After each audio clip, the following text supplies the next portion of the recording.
Hello students and my dear friends, I'm Dr. Shalini Shukla and today is 31st of August 2021, Tuesday. Inspiration of the day is 90% of success is waking up every day with a little hope and motivation in your heart. In today's discussion, we are going to cover these articles. Let's start with article number 1 given on page number 1. Indices post record high after Fed's dovish instance. Dovish की meaning क्या होती है? Dovish means non aggressive response or non aggressive policy orientation. So basically, dovish refers to the tone of language that is used to describe a situation and its associated implication for actions. For example, if Federal Reserve refers to inflation in a dovish tone, it is simply that particular Federal Reserve is unlikely that they would take any aggressive action in order to mitigate the inflation. So after the dovish comment from US Federal Chairman, the risk appetite in Indian market has been boosted and pushed the dollar to near 2-week low. And after this, Indian benchmark indices hits the record high on Monday along with the rally in global markets. कल Sensex 56,890 पर close हुआ with the gain of 765 points और 1.36% most since अगस्त 3. वैसे ही Nifty ने भी jump register किया. Nifty 226 point से बढ़कर क्लोज हुआ 1.3%, क्लोज टू 16,931 मार्क. और अगर बीएससी लिस्टेड फर्म्स के मार्केट कैपिटलाइजेशन की बात करें तो मंडे को बीएससी लिस्टेड फर्म का जो मार्केट कैपिटलाइजेशन है वो 247 ट्रिलियन तक इंक्रीज हुआ after this dovish comment from US Federal Reserve. Apart from it, US S&P 500 Nasdaq indices too hits a record high in a early trade on Monday. तो US federal reserve के जो chairman हैं उनकी dovish comment के बाद में बहुत सारे जो ग्लोबल इंडाइसेस हैं, चाहे वो इंडिया का इंडाइसेस हो या इंडिया के अदर काउंटर पार्ट कंट्रीज़ के बेंचमार्क इंडाइसेस हों, सब में उछाल देखने को मिला. ऐसा क्या कहा मिस्टर पॉवेल ने? Mister Powell has indicated that US central bank was likely to begin reducing its monthly bond purchases this year but was in no rush to hike the interest rate. तो basically US federal reserve ने indication दिया that US federal reserve in a very near future is no rush to hike interest rate and it may likely to begin reducing its monthly bond purchases. और जैसे ही ये announcement हुआ Friday को, investors were keenly awaiting the meeting to get clues on the timing of central bank unwinding of the stimulus program. और जैसे ही announcement हुआ, जितने भी ग्लोबल इंडाइसेस थे उनमें अच्छा खासा गेन देखने को मिला which has resulted in unprecedented gains in the global equity and India being one of the major beneficiary of this announcement.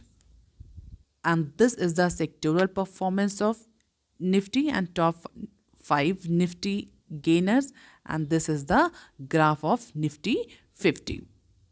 So Bharti Airtel, Axis Bank, Tata Steel, Davies Laboratories and Coal India were the top 5 gainers in a single one day change in terms of percentage. अगर हम बात करें sector wise performance की, so Nifty metal, Nifty bank, pharma, realty and consumer durable has seen the largest change in their indices in terms of percentage, and Nifty has 50 has seen approximately 1.4% gain after this announcement from US Federal Reserve. तो India के case में BSc और NSC दोनों ही benchmark indices में positive gain देखने को मिला. तो इतना इम्पैक्ट होता है यूएस जैसी इकोनॉमी के फेडरल या सेंट्रल बैंक के अनाउंसमेंट का. बेसिकली अगर हम थोड़ा सा लिंक समझना है, this news is little technical, अगर लिंक समझने की बात करें तो इसके पीछे थ्योरी इतनी है कि अगर फेडरल बैंक या सेंट्रल बैंक यूएस गवर्नमेंट का इंटरेस्ट रेट कट करता है या इंटरेस्ट रेट बढ़ाता है तो उसका एक सेंटिमेंट डेवलप होता है मार्केट में जो कि फ्लोट करता है अदर इकोनॉमीज़ में भी. Why does the Federal Bank cut the interest rate when the economy begin to struggle or raise them when the economy is booming? The theory is very simple that by cutting interest rate, borrowing cost will decrease, and this decreased borrowing cost will prompt the businesses to take out loans to hire more people and expand the production. तो अभी क्या हुआ, अभी federal bank ने, US के federal bank ने indication दिया that they are in no rush to increase the interest rate. इसका मतलब क्या है, बोरोइंग कॉस्ट डिक्रीज होगी, बोरोइंग कॉस्ट डिक्रीज होगी तो जो बिजनेस ऑर्गेनाइजेशन हैं वो ज़्यादा लोन लेंगे, they will hire more people, they will go for more investment. तो जो बिजनेस एक्टिविटीज़ हैं वो बूम करेंगे और इसी सेंटीमेंट के कारण जो कि इन्वेस्टर्स हैं बेसिकली जो स्टॉक मार्केट में इन्वेस्ट करते हैं ऑल अक्रॉस द वर्ल्ड और अक्रॉस द ग्लोब, उनमें एक रिस्क एपेटाइट डेवलप हो. क्यों? क्योंकि कहीं ना कहीं एक अनसर्टनिटी भी रिड्यूस हुई कि भी फिलहाल के लिए जो यूएस का फेडरल बैंक है that is not going to increase the interest rate. तो कंपनीज के पास सफिशिएंटली फंड अवेलेबल होगा चीप अमाउंट में और कंपनीज जो है वो लोन लेंगी, परफॉर्मेंस जो कि उनकी अच्छी होगी क्योंकि वो एक्सपेंड करेंगी, इकोनॉमिक एक्टिविटीज़ इंप्रूव होंगी, हायरिंग करेंगे.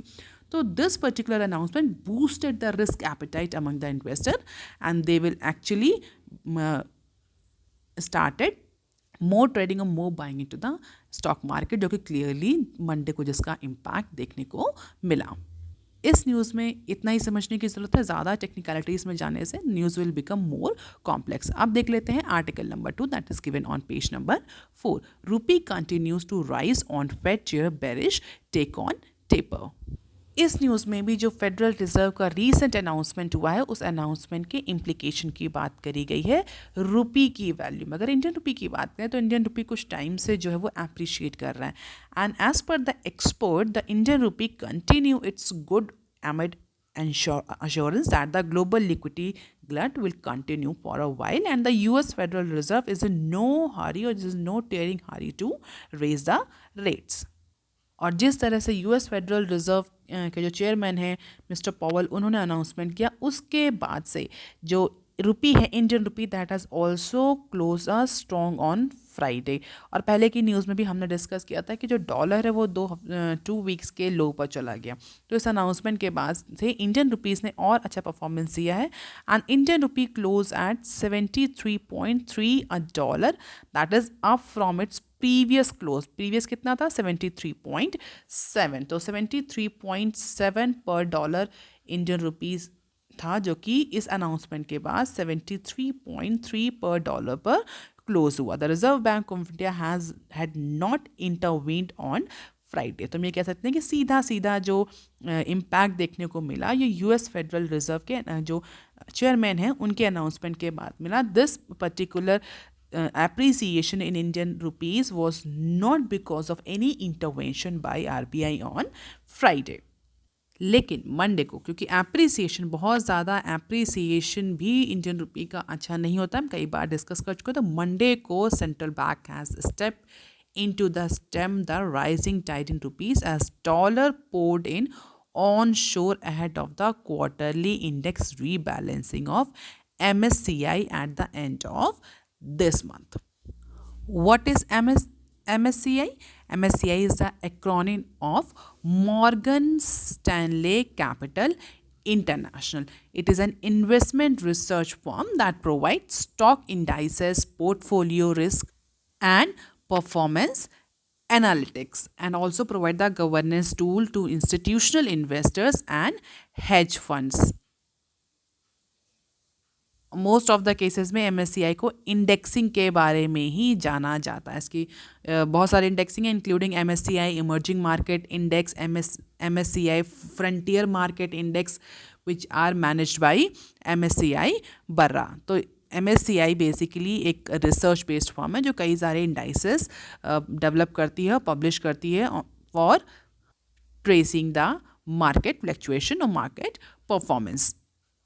So basically MSCI provides the investment data and analytics services to the investors so that they can take the better and informed decisions. And as per one of the senior currency dealer, there will be no inclusion, there will be no exclusion in the MSCI index, and beside there was a good amount of interest seen in the local stock. और जो dollar का inflow है वो increase होगा as per the few currency dealers. क्यों? क्योंकि उसका एक बहुत इंपॉर्टेंट रीजन है that Axis bank allotment of additional tier 1 bond. So जो डॉलर का इनफ्लो है that is going to increase and the rupee rose 0.5% on Monday following the other Asian currencies that has also gained the momentum against the dollar. तो ऐसा नहीं है कि सिर्फ Indian currency के या इंडियन रुपीस के ही उसमें दिख रहा है, इवन जो अदर ग्लोबल पार्टनर्स हैं या जो अदर काउंटर पार्ट कंट्रीज़ हैं उनकी भी, जो एशियन कंट्रीज़ हैं उनकी करेंसी में भी एप्रिसिएशन देखने को मिला है। जो करेंसी डीलर्स हैं उनका ये कहना है कि अभी और जो डॉलर का इनफ्लो है वो अभी और बढ़ेगा। एंड डेफिनेटली अगर डॉलर का इनफ्लो बढ़ रहा है तो डेफिनेटली डॉलर की सप्लाई बढ़ रही है, और अगर डॉलर की सप्लाई बढ़ रही है तो कहीं ना कहीं उसकी वैल्यू जो है वो डेप्रीशिएट करेगी। अगर मार्केट की बात करें, मार्केट हम कई बार डिस्कस कर चुके, चाहे वो करेंसी मार्केट हो, चाहे वो डेरिवेटिव मार्केट हो, जिस भी, इवन चाहे कमोडिटीज़ की मार्केट हो, जिस चीज़ की सप्लाई, जिस कमोडिटी की सप्लाई ज़्यादा है उसकी जो वैल्यू होती है नॉर्मल सिचुएशन में डिक्रीज़ करती है। सप्लाई कम है, वैल्यू विल एप्रीशिएट। तो अभी फ़िलहाल के लिए डॉलर की जो अवेलेबिलिटी है या हम कहें डॉलर की जो इनफ्लो है इंडियन मार्केट में, इंटरनेशनल मार्केट में वो ज़्यादा है in comparison to the Asian currencies, and that is why one of the reason that Indian rupees as well as other Asian currencies are also gaining against the dollar. And the dollar witnessed a broad-based weakness with the dollar indices falling below 93. From the earlier it was 93.15 level. And this is the appreciation graph of Indian rupees since August 25 2021। तो कुछ time से India में Indian rupees की जो value है वो appreciate करिए। हालांकि अगर आप देखें तो फ्लक्चुएशंस तो हैं थोड़े बहुत, लेकिन ओवरऑल लॉन्ग टर्म में अगर ग्राफ को देखें तो it is appreciating. Although RBI नहीं चाहती कि इस पर्टिकुलर सिचुएशन में बहुत ज़्यादा जो इंडियन रुपी की वैल्यू है वो अप्रिशिएट करे। क्यों? क्योंकि इस समय India is earning profit through export, और एप्रिसिएशन इंडियन रुपीज़ में अगर हो रहा है तो that is not good for exporter of India. क्यों? क्योंकि that will make their exports more costly, more expensive, costly और मोर एक्सपेंसिव हो जाएगा in comparison to the other countries export. तो जो एक्सपोर्टर्स होते हैं उनके लिए एप्रिसिएशन इज़ नॉट गुड। अगर इंडियन रुपीज़ का एप्रिसिएशन होता है वो एक्सपोर्टर्स के लिए एक अच्छी न्यूज़ नहीं होती। लेकिन अगर एप्रिसिएशन हो रहा है इंडियन रुपीज में, that is good for importers. Importers के लिए appreciation is good because they have to pay less money for their imports. क्यों लेस मनी? क्योंकि इंडियन रुपीज़ की जो वैल्यू है वो बढ़ गई है in comparison to dollar. Dollar is one of the hardest currency, और इसी से जनरली जो भी इंटरनेशनल एक्सचेंजेस होते हैं, ट्रेडिंग होती है, वो इसी एक्सचेंज रेट के बेस पर होती है। तो इम्पोर्टर्स के लिए एप्रिसिएशन अच्छा होता है इन नॉर्मल सिनेरियो, एक्सपोर्टर्स के लिए डेप्रिसिएशन अच्छा होता है because that will make their exports more competitive and more cheap in to the international market. अब देख लेते हैं article number 3 that is given on page number 6। NITI streamline investment for insurance pension funds in InvITs। In order to increase the participation by investors to fund the infrastructure projects, NITI Aayog has given the few suggestion, जिसमें नीति आयोग ने suggest किया है कि जो limits है investment की, limit for investment by insurance and pension funds into these InvITs needs to be streamline. तो नीति आयोग ने सीधे सीधा बोला है कि अगर आप चाहते हैं कि इन्वेस्टर्स जो हैं वो इंफ्रास्ट्रक्चर जो प्रोजेक्ट्स हैं उसमें फंडिंग करें, तो जो पेंशन फंड्स हैं, इंश्योरेंस फंड्स हैं, उनका जो इन्वेस्टमेंट होता है इन InvITs में, इंफ्रास्ट्रक्चर इन्वेस्टमेंट ट्रस्ट में, इसको स्ट्रीमलाइन करने की ज़रूरत है। अभी क्या है, अभी इंश्योरेंस और पेंशन फंड्स के लिए एक लिमिट डिसाइड है कि इस लिमिट तक ये InvITs में पार्टिसिपेट कर सकते हैं या InvITs में अपना पैसा डाल सकते हैं या इन्वेस्ट कर सकते हैं। तो भी इन फंड्स हैं, इंश्योरेंस फंड्स और पेंशन फंड्स। नीति आयोग के according this needs to be revise. The long term nature of infra projects require active participation from the investors looking at a similar return profile from their investment. Infrastructure investment trust के साथ है किसी भी तरह के infrastructure projects में investment का एक बहुत बड़ा ड्रॉबैक ये होता है कि these are the long term investment. तो ऐसे जनरली इन्वेस्टर्स जो होते हैं they want short term profit, वो बहुत ज़्यादा लॉन्ग टर्म प्रॉफिट के लिए लॉन्ग टर्म वेट नहीं करते। इसीलिए जो इंफ्रास्ट्रक्चर फंड्स होते हैं, जो इंफ्रास्ट्रक्चर प्रोजेक्ट्स होते हैं, उसमें fund raising is one of the very tedious task, क्योंकि लॉन्ग टर्म इन्वेस्टमेंट होता है, ब्लॉकिंग पीरियड बहुत ज़्यादा होता है, तो फंड रेज करने में प्रॉब्लम होती है। इसीलिए ये इंफ्रास्ट्रक्चर इन्वेस्टमेंट ट्रस्ट इनविच जो हैं इस तरह के जो मोड्स हैं ये लाए गए हैं in order to promote the funding of infrastructure. और नीति आयोग के अकॉर्डिंग अभी जो इंश्योरेंस फंड्स और पेंशन फंड्स को जो लिमिट दी गई है that needs to be revised. However the existing investment guideline for insurance and pension funds limits the exposure of such fund to InvIT and real estate investment trust that we call as REIT assets। अभी के लिए क्या limit है? अगर बात करें insurance funds की, तो इंश्योरेंस फंड की जो इन्वेस्टमेंट लिमिट है that is currently eight 3% of the fund size of the insurance and 5% of unit size by single InvIT और REIT। तो 3% फंड साइज का, या तो 3% फंड साइज का, या 5% सिंगल इन्वेट या REIT का। पेंशन फंड के लिए जो कि employee provident fund organisation manage करता है इस लिमिट को, that is also have the cap of or maximum of 5% of the fund in InvIT और REIT। तो 5% in case of fund pension funds जो हैं वो 5% से ज़्यादा किसी एक सिंगल InvIT या REIT में इन्वेस्ट नहीं कर सकते। Mutual funds can invest up to 10% of their assets under management. Mutual funds जो कंपनीज हैं वो 10% तक इन्वेस्ट कर सकती हैं अपने असेट अंडर मैनेजमेंट का। तो 5% अप्रॉक्सीमेटली 3 से 5% अलाउ है किसके लिए? फंड इंश्योरेंस और पेंशन फंड्स के लिए। म्यूचुअल फंड्स के लिए 10%। और नीति आयोग का यही कहना है कि there is a need to streamline in order to ensure the consistency. So the policy think tank said as the government looks to expand the investor base। क्यों? क्योंकि गवर्नमेंट ने जो recently asset monetisation pipeline programme लाया है उसमें तो जब asset का मोनेटाइजेशन तभी अच्छा होगा जब ज़्यादा से ज़्यादा इन्वेस्टर्स आएंगे। तो अब ये टाइम है गवर्नमेंट को जो ये लिमिट है, जो लिमिट लगा रखी पेंशन फंड्स पे, इंश्योरेंस फंड्स पे, म्यूचुअल फंड कंपनीज में, these limits need to be streamline if government wants to expand the investor base। Investor base अगर गवर्नमेंट नहीं बढ़ाती है तो डेफिनेटली एसेट मोनेटाइजेशन जो प्रोग्राम लाया है गवर्नमेंट में उससे बहुत अच्छे ट्रेड ऑफ्स या बहुत अच्छे वैल्यू स्ट्राइक नहीं कर पाएगी government. So scale up the instrument to operationalisation its 6 trillion asset monetization program।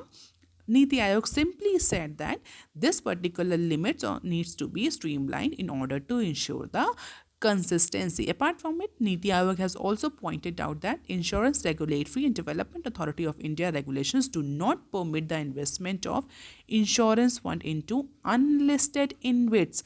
तो रिस्क को मैनेज करने के लिए, रिस्क को रेगुलेट करने के लिए अगर हम देखें पेंशन फंड्स जो होते हैं, इंश्योरेंस फंड्स होते हैं, इंडिविजुअल्स के, पर्सनल्स के, पब्लिक के बहुत ही इंपॉर्टेंट सोशल सिक्योरिटी फंड्स होते हैं।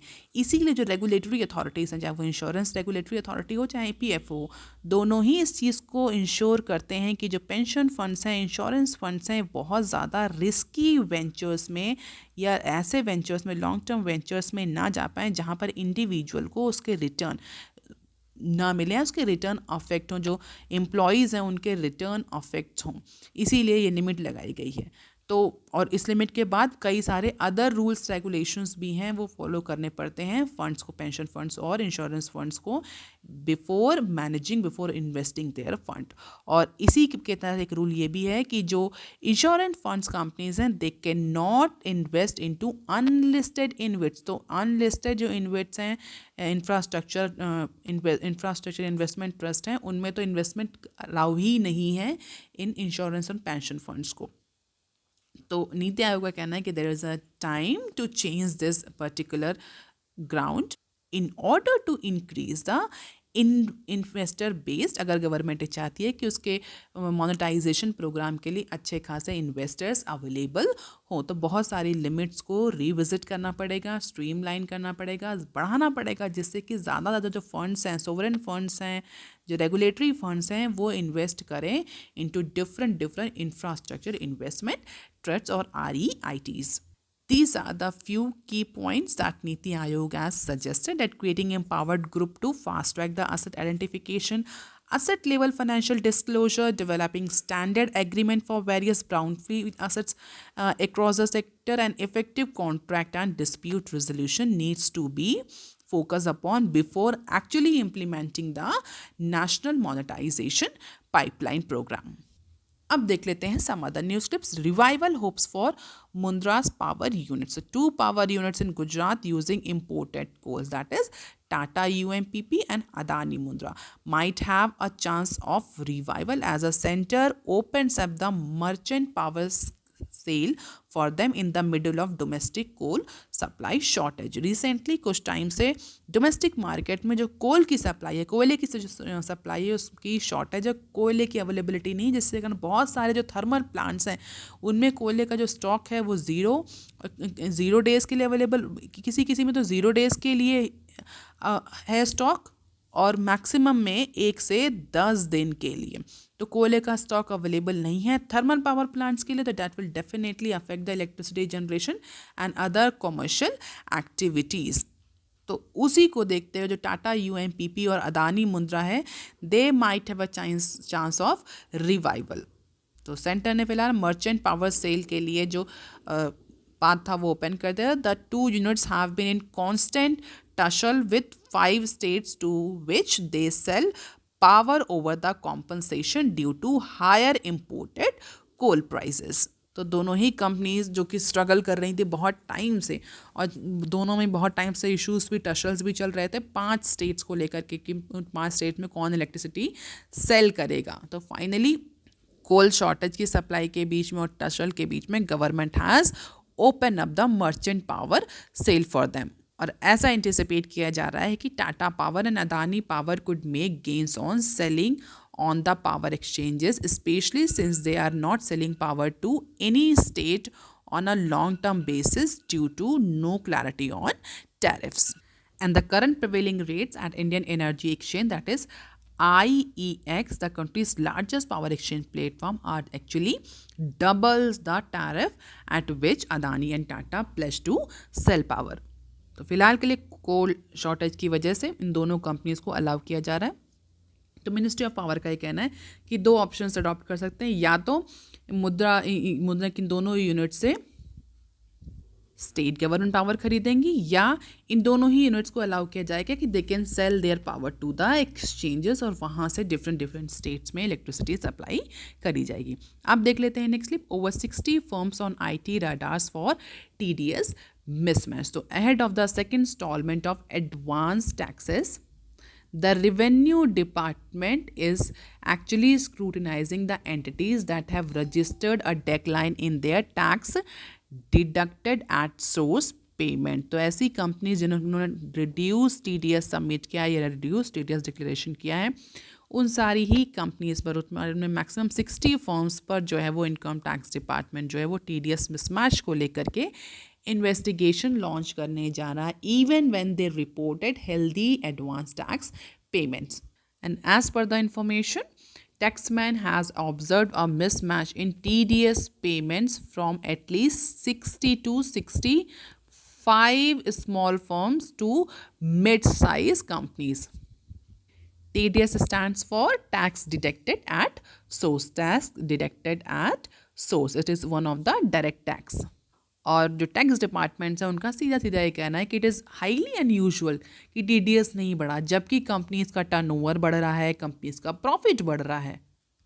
तो इट मीन्स रिडक्शन तो नहीं होना चाहिए टैक्स में in comparison to the first instalment. It means there is certain mismatch, और उसी मिसमैच को अब इन्वेस्टिगेट करने जा रहा है डिपार्टमेंट. अब देख लेते हैं next clip. 77% of MNREGA budget used in 5 months. Last financial year में भी हमने ये न्यूज़ थोड़ी सी डिस्कस करी थी कि जब उस पर्टिकुलर फाइनेंशियल ईयर में, फाइनेंशियल ईयर 21 में भी जो मनरेगा का जो बजट का एलोकेशन था वो उसका एक लार्ज चंक जो था वो पहले ही ख़त्म हो चुका था। इस फाइनेंशियल ईयर में भी सेम ट्रेंड देखने को मिल रहा है।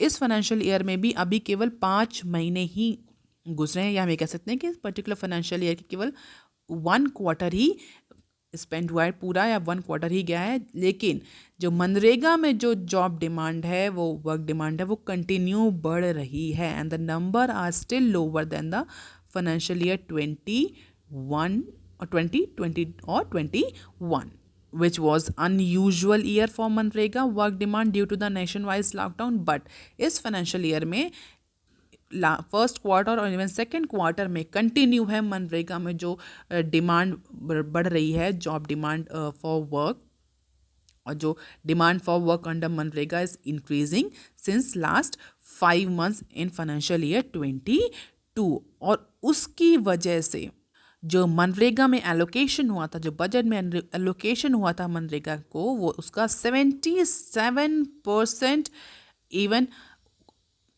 Q2 भी अभी ख़त्म नहीं हुआ, उसका 77% जो है वो ऑलरेडी स्पेंड हो चुका है as per the data.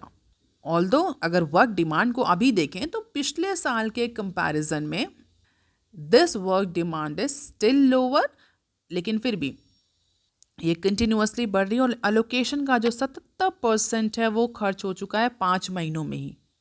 But as per the expert, compared to the pre-COVID year, that is financial year 20 के comparison में, as per the pre-COVID level, the still this particular demand is spike. Thus the claim activities is a strong signal. तो government का ही कहना है कि financial year 20 के comparison में, अगर प्री कोविड पीरियड से कंपेयर करें तो उसके कंपैरिजन में ये स्पाइक है। पिछली बार फाइनेंशियल ईयर 21 में सबसे ज़्यादा स्पाइक देखने को क्यों मिला था? अगर आपको याद हो तो उस ड्यूरेशन में नेशन वाइज लॉकडाउन हुआ था, तो बहुत ज़्यादा रिवर्स माइग्रेशन देखने को मिला था। रिवर्स माइग्रेशन हुआ था, उसका क्या इम्पैक्ट हुआ? जो वर्कर्स थे वो अपने गांव, अपने विलेज लौट गए थे because of the nation wise lockdown और पैंडेमिक। तो वहाँ पर जो गाँव में मनरेगा पर जो प्रेशर था, वर्क डिमांड थी, वो बहुत ज़्यादा इंक्रीज़ हुई थी। हालांकि फाइनेंशियल ईयर 22 में इतना ज़्यादा प्रेशर नहीं है मनरेगा पर, बट लेकिन अगर प्री कोविड्स के कंपेयर करें तो उसके कंपैरिजन में भी जो वर्क डिमांड फॉर वर्क है, जो जॉब डिमांड है, वो ज़्यादा है। और एक्सपर्ट का कहना है कि this particular claim activity is a strong signal. Even though the economic situation might have improved in rural area, but it is still hasn't returned to its normal level. A large number of casual workers are still looking for the temporary job under these types of scheme MNREGA, and they do not want to go back to their respective workplace or the metro cities. तो worker अभी भी वापस नहीं जाना चाहता अपने work place पे। क्यों? क्योंकि बहुत ज़्यादा अनसर्टनिटी रहती है, और है भी इवन कोविड-19 की थर्ड वेव को लेकर के। और इसी की वजह से 77% का जो बजट है मनरेगा का, वो 5 महीनों में ही ख़त्म हो चुका है। अब देख लेते हैं next clip.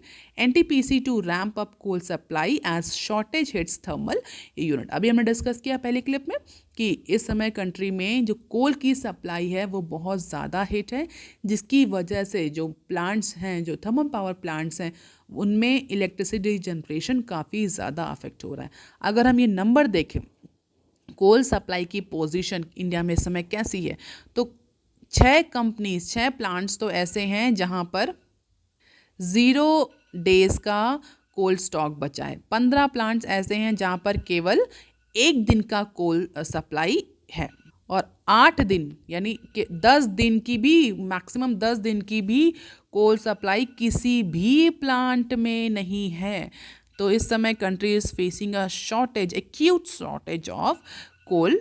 And amid this coal shortage, NTPC is looking at a several method to augment the supply to states. और डेफिनेटली अगर कोल ही नहीं आ रहा, थर्मल पावर प्लांट चल ही नहीं रहे हैं, तो इलेक्ट्रिसिटी जनरेशन कैसे होगा, इलेक्ट्रिसिटी की सप्लाई कैसे इंश्योर करी जाएगी? तो NTPC जो कि एक गवर्नमेंट ओन एंटिटी है, basically that is looking for several method to augment the supply to states.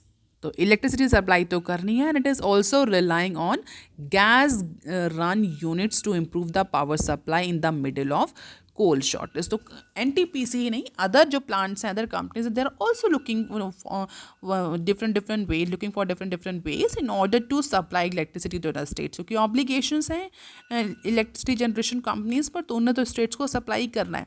तो जो कंपनीज है वो अलग अलग तरीके पर रिजॉल्व कर रही हैं. NTPC is relying on gas run units. Gas run units अभी फ़िलहाल के लिए कोल की जगह पर गैस का यूज़ किया जा रहा है एज अ फ्यूल, और उसके बेसिस पर इलेक्ट्रिसिटी जनरेट करी जा रही in order to fulfil the requirement of the states. And this is the data of number of plants, capacity, daily requirement, total stock and average total stock. तो हम ये कह सकते हैं 8 दिन से ज़्यादा का स्टॉक या 8 डेज से ज़्यादा का स्टॉक इंडिया में अभी किसी भी प्लांट के पास नहीं है कोल का. And definitely that is going to be the huge shortage of electricity also. So that's all for today, students. If you want lecture PDF, you can join my Telegram channel. You can also follow me on other social media platforms. If you have any query and suggestion, you can write on comment section below. Please like, share and subscribe. Thank you.